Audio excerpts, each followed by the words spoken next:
स्वागत है आपका एक बार फिर से 52वां क्लास है बाई मोहन सिंह में। आज हम पढ़ने वाले हैं संस्कृत व्याकरण का एक महत्वपूर्ण टॉपिक कारक प्रकरण कर्म कारक द्वितीया विभक्ति। इससे पहले हम हमारे चैनल पे संस्कृत व्याकरण का महत्वपूर्ण पाठ संधि प्रकरण, समास प्रकरण, उच्चारण स्थान आदि पूर्ण करवा चुके हैं। यदि आपने वो हमारे चैनल पर अभी तक नहीं देखे हैं तो आप वहां जाकर के प्लेलिस्ट बनी हुई है संस्कृत व्याकरण के नाम से, उसमें आपको ये सभी वीडियो देखने को मिल जाएंगे। ये जो क्लास है ये उन सभी छात्रों के लिए अत्यंत उपयोगी है जो कक्षा 9 से 12 तक अध्ययन करते हैं और जो शिक्षक भर्ती परीक्षाओं में भाग लेने वाले प्रतियोगी हैं उनके लिए भी ये महत्वपूर्ण होने वाले हैं, क्योंकि आप देखते हो कि प्रतियोगी परीक्षाओं में जो संस्कृत व्याकरण आती है वो लगभग 9 से 12 तक की क्लासों में से बहुत महत्वपूर्ण प्रश्न बनते हैं। इसलिए इसको जरूर देखें और अंत तक देखें। तो शुरू करते हैं कर्ता कारक कर्म कारक द्वितीया विभक्ति का महत्वपूर्ण सूत्र एकथितम च। ये सूत्र कहता है कि सूत्र है एकथितम च। अब इसमें आप देखें एकथितम का मतलब होता है, कथित का मतलब होता है कहना, एकथित मतलब जिसके बारे में कोई नहीं कहना चाहे, मतलब अनुक्त, अनुक्त। और अनुक्त का मतलब अप्रधान, और अप्रधान का मतलब गौण। तो यहां ये तात्पर्य निकलता है कि अपादान आदि कारकों से अविवक्षित। ध्यान रखना विवक्षा, ये पहले ही बताया था, विवक्षा मतलब कहने की इच्छा, अर्थात आप क्या कहना चाहते हो यह आप पर निर्भर करता है। ऐसे ही कौन सा कारक क्या कहना चाहता है यह भी उस कारक पर निर्भर करता है। तो वह कारक कहता है अविवक्षित, मतलब उसके बारे में वह बात करना नहीं चाहता। तो अपादान आदि कारकों से अविवक्षित कारकों में कर्म संज्ञा द्वितीय विभक्ति होती है।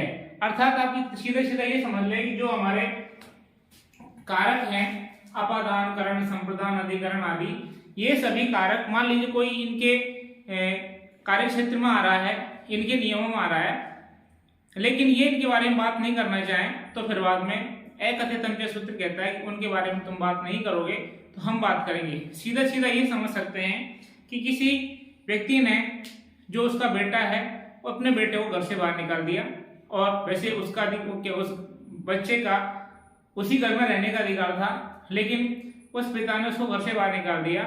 तो फिर बाद में एक पड़ोसी होता है जो यूं कहता है कोई ऐसी बात है, तुझे निकाल दे तो कोई बात नहीं, कुछ दिन मेरे घर में रह ले या फिर मेरे घर में रह के अपना गुजारा कर ले।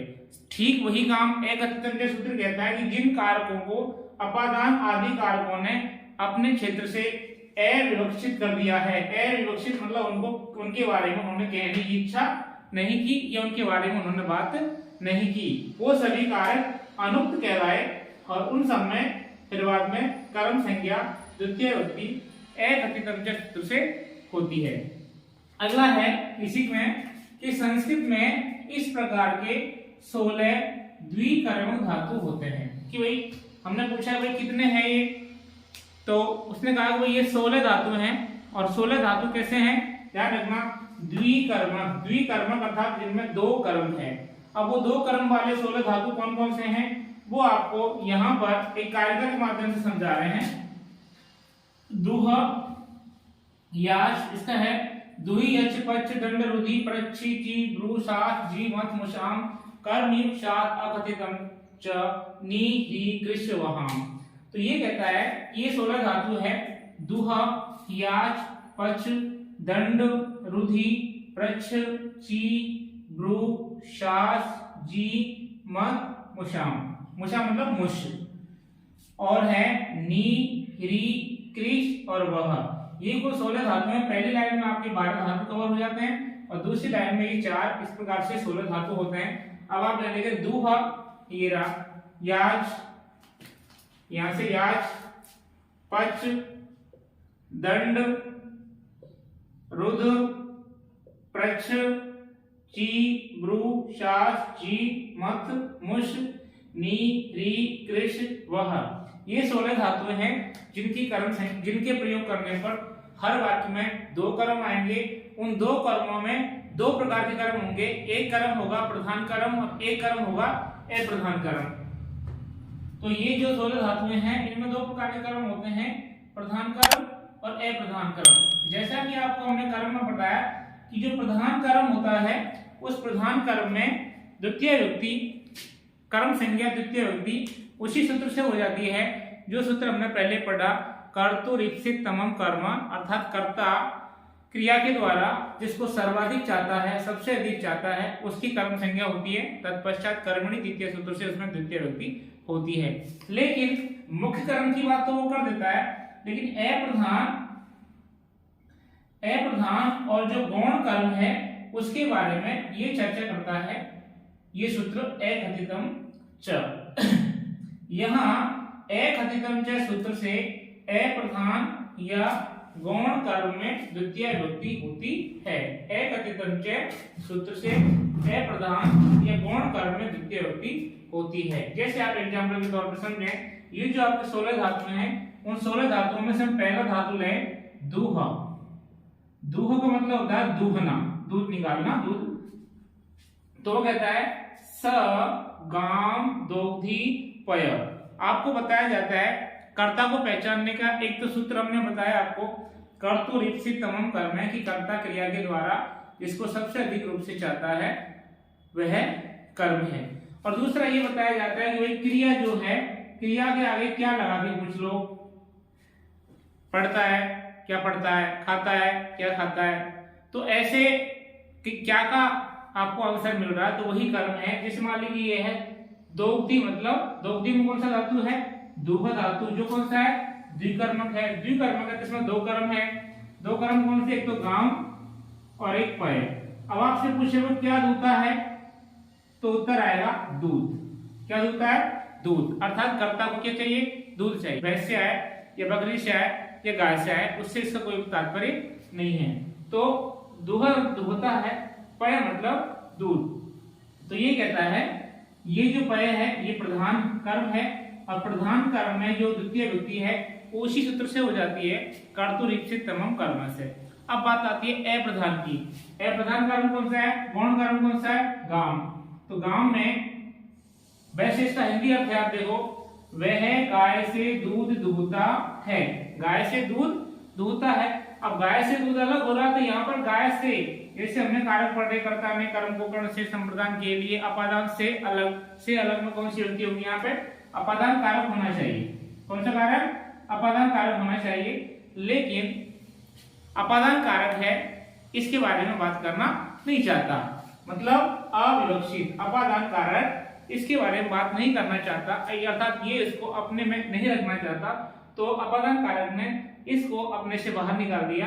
तो फिर बाद में ये जो सूत्र है अकथितम च सूत्र, इसने कहा यदि वो नहीं अपनाएंगे तो इसको हम प्रयोग में लेंगे। तो यहाँ पर इसने क्या किया, इसमें भी कर्म, इसकी भी कर्म संज्ञा कर दी। कर्म संज्ञा जिसकी होती है उसमें द्वितीय व्यक्ति हो जाती है। तो इस प्रकार से गाय से में जहां पंचमी व्यक्ति होनी थी वो वहां पर अकथितम के सूत्र से वहां पर द्वितीय व्यक्ति होती है। तो यहाँ पर गाम आपको रेखांकित करके मिलेगा कि कौन सी व्यक्ति है, द्वितीय। क्यों, दूह द्विकर्मक धातु के योग में। और सूत्र होगा अकथितम च। अगला सूत्र है, अगला उदाहरण आपका धातु है याच। हम याच के बारे में चर्चा करें। याच धातु, याच का मतलब होता है याचना करना या मांगना। हम किसी से कोई चीज मांगते हैं वो याचना करना। तो यहाँ पर है सुरेश महेशम पुस्तकम याचते। सुरेश महेश से पुस्तक मांगता है। सबसे पहले काम हमको ये ढूंढना है कि हमारे जो 16 धातु हैं इन धातुओं में से जो धातु 16 में है वो यहाँ पे है क्या। तो यहाँ पर ये याच धातु है, ये यहाँ पर आपको देखने को मिल रही है। तो याच धातु यहाँ पे है, तो ये द्विकर्मक धातु का प्रयोग यहाँ पे किया गया है। तो आप यहाँ से पूछें याच मतलब मांगता है, मांगता मतलब क्या मांगता है, तो आपको उत्तर आएगा पुस्तक। तो पुस्तक क्या है, प्रधान, उक्त या मुख्य कर्म, कुछ भी कह सकते हैं। प्रधान कह लो, उक्त कह लो या मुख्य कर्म कह लो। तो यहाँ पर पुस्तक है वो प्रधान है। अब हम कहें कि वो किससे मांगता है, महेश से। महेश से, तो ये इसमें क्या है, अपादान कारक होना था। लेकिन फिर बाद में अपादान से ए विवक्षित होने के कारण इसमें भी क्या हो जाता है, ए प्रधान या गौण कर्म, ए प्रधान या गौण कर्म हो जाता है। और इसकी कर्म इसकी होती है कर्म संज्ञा और द्वितीय विभक्ति। अब आपको ये बताया जाए कि इसमें एग्जाम में कैसे पूछा जाएगा, एग्जाम का प्रश्न कैसे बनेगा, तो उसका आप देखें कि 3 बातें पूछी जाती है कि पहला कि इसमें विभक्ति कौन सी है, दूसरा कारण, और तीसरी बात पूछी जाती है सूत्र। यही पूछी जाती है एग्जाम में। कोई सी एग्जाम को लगभग प्रश्न है वो इन्हीं के आसपास घूमते हैं। तो महेश में कौन सी विभक्ति है, द्वितीय। पहले उत्तर का आपका जवाब हो गया।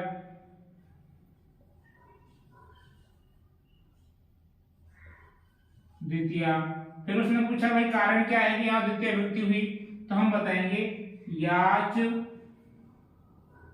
द्विकर्मक धातु के योग में, याच द्विकर्मक धातु के योग में। और सूत्र फिर बाद में पूछा जाएगा आपको कथितम च। अब यहाँ पर 10वीं में ये दो चीजें पूछी जाती है, कौन सी विभक्ति है और क्यों है। कौन सी में, 10वीं में विभक्ति और कारण। लेकिन 12वीं क्लास में ये दो चीजें पूछी जाती है, विभक्ति और सूत्र। 12वीं क्लास की जो बोर्ड एग्जाम होने वाली है उसमें 2 चीजें पूछी जाएंगी कि इसमें कौन सी विभक्ति है और उसका सूत्र। और हो सकता है तीनों पूछ ले, लेकिन संभावना कम है 2 ही चीजें पूछी जाती है। अब आपके 16 धातुओं में से 2 धातु आपको बताए। इसी प्रकार से पच पकाना, दंड दंड देना, रुद रोकना, प्रच पूछना, ची चुनना, ब्रू बोलना, शास कहना, जी जीतना, मथ मथना, मुस चुराना, नी ले जाना, री हरण करना, कृस खींचना, और वह अर्थात ले जाना या वहन करना। एकथितम के सूत्र में जो हमने 16 द्विकर्मक धातु पढ़े उनमें 2 हमने दुह और याच का हमने पढ़ लिया था।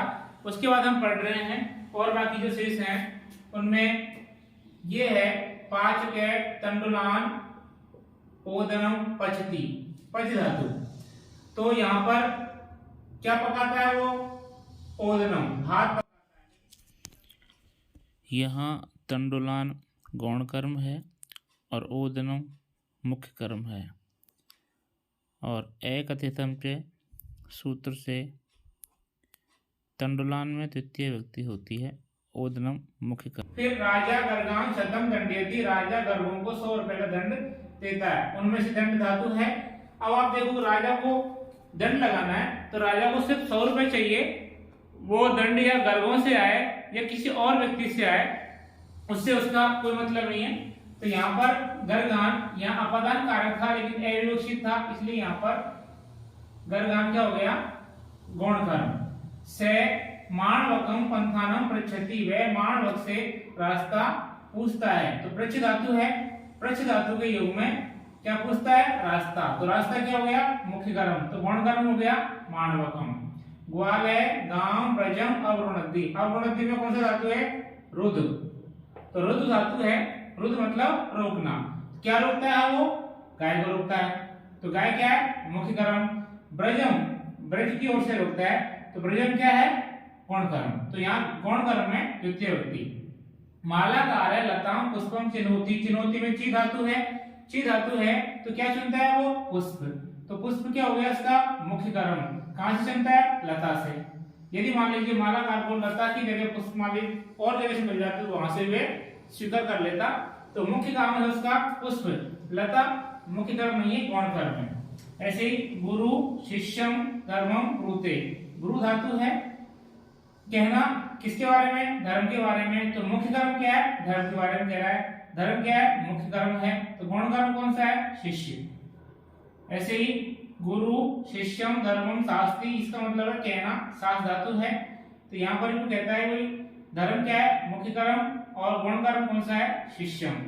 ऐसे ही स क्षीर निधि सुधा मथनाती, वह क्षीर सागर से अमृत मथता है। मथनाती में मथ धातु है, मथ धातु में क्या मथता है? सुधा। सुधा क्या है? अमृत। ये क्या है? मुख्य कर्म। तो क्षीर निधि क्या है? गौण कर्म। आपसे क्या पूछा गया है? वो गौण कर्म। ऐसे ही 11वें नंबर पे चौर देवदत्तम धनम मुष्णाति, चोर देवदत्त से धन लेता है। अब मुष्णाति में कौन सा धातु है? मुस, जो कौन सा है? द्विकर्मक है, इसका धातु होता है चोरी करना।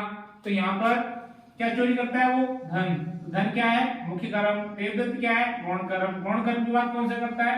एक अधिकतम छह। तो देवदत्त में कौन सी व्यक्ति है? तृतीया।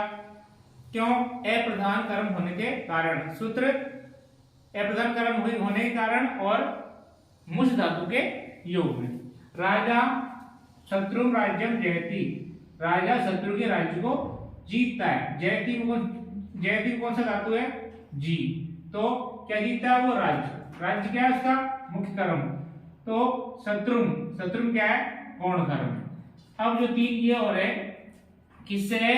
अजाम ग्रामम नयति, वह बकरियों को गांव ले जाता है। तो नयति ले जाता है, क्या ले जाता है? बकरियां। तो बकरियां क्या है? मुख्य कर्म। तो गौण कर्म क्या है? ग्रामम। तो ग्रामम कौन सा है? गौण कर्म। इसमें द्वितीय विभक्ति किससे? एक अधिकतम 6 से। से कृपणम धनम हरति, वह कंजूस के धन को हरता है। तो यहाँ पर हिरी, हरति में कौन सा धातु है? हिरी। और नयति में नी। तो क्या हरता है? वो धन। धन क्या है? मुख्य कर्म, प्रधान कर्म। और कृपणा क्या? गौण कर्म। तो कृपण में कौन सी विभक्ति होगी? द्वितीय विभक्ति कर्म कारक। क्यों? एक अधिकतम सूत्र के अनुसार। कृषक है ग्रामम भारम वहति, वहति में कौन सा धातु है? वह मतलब वहन करना। क्या वहन करता है? वो भार। तो भार क्या है? मुख्य कर्म। ग्राम क्या है? गौण कर्म। तो ग्राम में कौन सी विभक्ति? द्वितीय। कौन से सूत्र से? एक अधिकतम च सूत्र से। कृषक क्षेत्रम महिषीन कर्षति, किसान है वो खेत से भैंस को खींचता है। कर्षति में कौन सा धातु है? कृष। क्या खींचता है? भैंस को। भैंस क्या है? महिषी क्या है?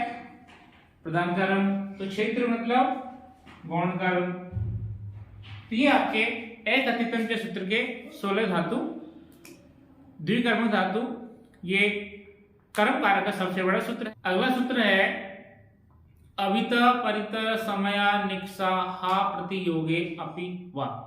यह सूत्र अत्यंत महत्वपूर्ण है और कर्म कारक में इसके में से एक अनेक एग्जाम्पल प्रति एग्जाम में आपको जरूर देखने को मिलेगा, तो इसको ध्यान से पढ़ें। सूत्र है अभित परित समया निक्षा हा प्रतियोगे अपि वा। ये कहता है कि अभित अर्थात दोनों ओर, परित चारों ओर, समय और निक्षा दोनों का मतलब भी होता है समीप, मतलब नजदीक के पास में। हा दुख सूचक है, प्रति मतलब और, योगे अपि इनके योग में भी, ये वार्तिक है, इनके योग में भी द्वितीय विभक्ति होती है। ये कुछ शब्द हैं, यदि ये आपको किसी वाक्य में मिल जाए तो वहां पर आपको द्वितीय विभक्ति कर्म संज्ञा द्वितीय विभक्ति ही करनी है। देखो अभित, इसका अर्थ है दोनों ओर। उदाहरण है राजमार्गम अभित वृक्षा संति। आपको परीक्षा में राजमार्गम रेखांकित करके मिलेगा और पूछा जाएगा इसमें कौन सी विभक्ति है और क्यों है, तो आप वहां बताएंगे राजमार्ग में द्वितीय विभक्ति है। क्यों? अभित पद के योग में, और सूत्र हो जाएगा अभित परित समया निक्षा हा प्रतियोगे अपि वा।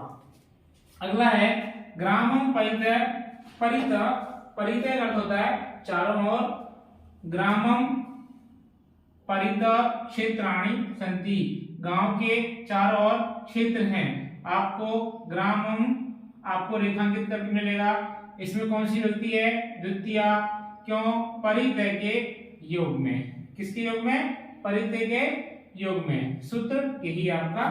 फिर है समया और निक्षा, दोनों का अर्थ ही समीप या नजदीक के पास में होता है। ये है विद्यालयम समया विद्यालयम निक्षा देवालय अस्ति। विद्यालय के पास में देवालय है, विद्यालय के पास में देवालय है। आपसे पूछा जाएगा विद्यालय में कौन सी विभक्ति है? विद्यालय में कौन सी विभक्ति है? तो आपका उत्तर होगा द्वितीया। क्यों?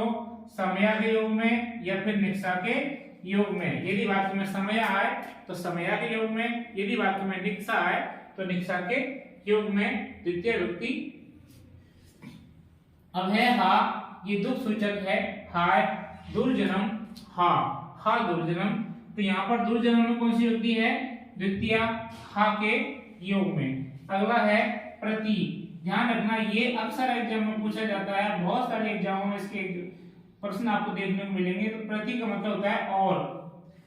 छात्रा विद्यालयम प्रति गच्छन्ति, छात्र विद्यालय की ओर जा रहे हैं। तो यहाँ पर आपको विद्यालय रेखांकित करके मिलेगा। विद्यालय में कौन सी विभक्ति है? द्वितीया। क्यों?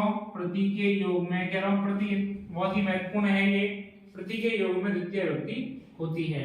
तो ये सर्वतसो कार्याधिगुपर्यादिषु त्रिषु द्वितीया आवृतान्तेषु ततो अन्यत्रापि दृश्यते। ये सूत्र कहता है उभा, उभा मतलब उभयतः, सर्वतः अर्थात सब जगह, कार्याधिक, धिक, ऊपरी आदिषु, ऊपरी आदि तीनों, ऊपरी आदि तीनों। कौन कौन से? ऊपरी, अध, अधि और अधेय, ये तीनों। द्वितीया, इनमें द्वितीय विभक्ति होती है। आमृणित, आमृणित का मतलब इनका दो बार कथन होना चाहिए। यदि ऊपरी, अधि और अधेय का दो बार यदि कथन होगा, दो बार बोला या लिखा जाएगा तो वहां पर द्वितीय विभक्ति होगी। यदि एक बार बोला जाएगा तो वहां द्वितीय विभक्ति नहीं होगी। तो आमृणित मतलब दो बार कथन होने पर यहाँ पर द्वितीय विभक्ति होगी। और ये कहता है ततो अन्यत्र आपि दृश्यते, और इसके अलावा अन्यत्र भी ये देखा जाता है। जरूरी नहीं है कि जिन शब्दों को यहाँ पर लिखा है केवल उन्हीं तक सीमित हो, इनके अलावा भी यह जो सूत्र है वहां पर देखा या काम आता है। इसके जो मुख्य बिंदु है वो आपने याद रखे। पहला ये कहता है उभयत और सर्वतः। उभयत मतलब दोनों ओर और सर्वतः मतलब चारों ओर। इन उभयत और सर्वतः के योग में द्वितीय विभक्ति होती है। ये आपको यहां तक हुआ। तो कहता है धिक, धिक ये रहा। ऊपरी, ऊपरी दो बार आना चाहिए। अधि, अधि दो बार आना चाहिए। अध, अध दो बार आना चाहिए। इत्यादिषु, ये तीनों शब्दों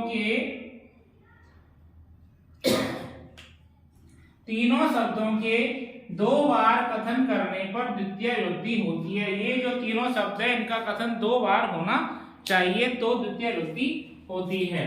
जैसे उभयत अर्थात दोनों ओर। उभयत कृष्णम गोपा, कि कृष्ण के दोनों ओर गोपा या ग्वाले हैं। तो यहाँ पर कृष्णम आपको रेखांकित करके मिलेगा। इसमें कौन सी विभक्ति है?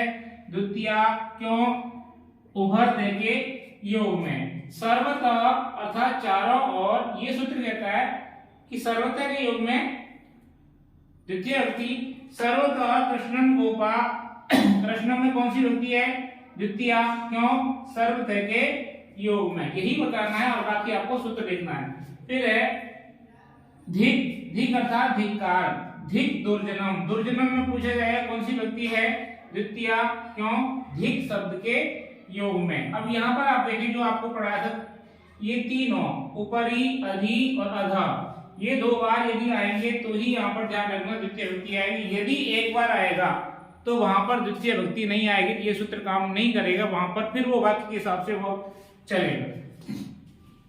तो अधा, अधा सबसे नीचे।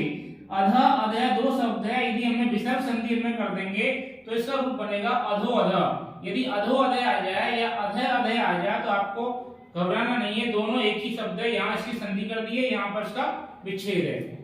तो भूमि अध, अध का सिंधी अर्थ है सबसे नीचे। ये कहता है भूमि अधो अध, भूमि में सबसे नीचे जलम अस्ति, भूमि के सबसे नीचे जल है या पानी है। अगला है अधि, अधि। ये अधि, अधि में भी ये अलग अलग शब्द है और इनका एक मान लीजिए हम यण संधि हो जाएगी, ई के स्थान पर ये हो जाएगा तो ये रूप बन जाएगा अध्यधि। तो अध्यधि आ जाए, ये अधि, अधि आ जाए, बात एक ही है। यहाँ संधि कर दी, यहाँ विच्छेद कर दिया। इसका हिंदी होता है अंदर, अंदर या सबसे अंदर। कि लोकम अध्यधि संसार में सबसे नीचे सबसे अंदर हरि है, हरि अर्थात ईश्वर भगवान है। तो यहाँ पर ही कहता है लोकम में आपसे पूछा जाएगा कौन सी विभक्ति है, द्वितीया, क्यों, अध्यधि के योग में। यहाँ भूमि में पूछा जाएगा कौन सी विभक्ति है, क्यों, अध का योग में। और यहाँ पर लोकम ऊपरी ऊपरी सूर्य अस्ति संसार में सबसे ऊपर सूर्य है। यहाँ पर ऊपरी ऊपरी की 2 बार आवृत्ति हुई है और ऊपरी ऊपरी में भी यह संधि की जाती है, तो फिर वहां पर ऊपरी ऊपरी आपको देखने को मिलेगा। फिर ऊपरी ऊपरी अर्थात सबसे ऊपर, लोकम ऊपरी ऊपरी सूर्य अस्ति संसार में सबसे ऊपर सूर्य है। आपको लोकम रेखांकित करके मिलेगा क्यों, कौन सी होती है, द्वितीया, क्यों, ऊपरी ऊपरी के योग में। ये थी आपकी कारकों से कर्म कारक से संबंधित जो अगला सूत्र था। उम्मीद है कि आपको हमारी क्लास पसंद आई होगी। यदि आपने क्लास अंत तक देखी है तो इसके लिए आपका धन्यवाद। और अब यदि आपने अभी तक हमारे चैनल को सब्सक्राइब नहीं किया है तो सब्सक्राइब करें और पास में जो बेल आइकन है उसको प्रेस करें, जिससे कि आने वाले वीडियो का नोटिफिकेशन आपके पास पहुंच जाए। धन्यवाद, आपका दिन शुभ हो।